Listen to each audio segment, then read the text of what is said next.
Usa ka senior citizen ang gitigbas patay sa iyang kauban sa trabaho sa Manolo Fortich, Bukidnon. Ato ibalik si James Paulo Yap.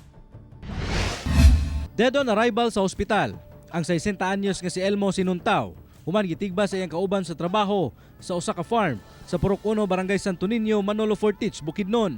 Sigon sa kapulisan, nga samtang nang harvest og mais ang biktima, kalit lang giduol sa suspect nga si Neymar Galicia og gitigbas. So nakita niya sir na nag-istorya pa ni. So wala po niya na kuan pero nakita na niya ang kaning suspect na si Neymar Galicia is nagbitbit na og bulo. Og na-witness gud niya na gihak na gud ang biktima. Taigo didto sa iyang liog.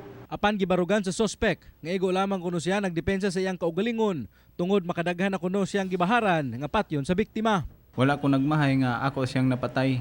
Ug dili ko musukol, ako may mapatay. Mo nang sukol na lamang ko. So natingala po sila sir kung say bikil gud ani. Kay according sa misis pod ani ni victim is wala man na siya nakuha na istorya gikan sa iyang bana na naa sila'y kasamok or bikil aning suspect na si Neymar Galicia. Priso karon ang suspect sa Manolo Fortich Municipal Police Station ug mag-atubang kini og kasong murder. Kauban si Makoy Sempron sa kamera. Ako si James Paulo Yap para sa Buwan, Mindanao.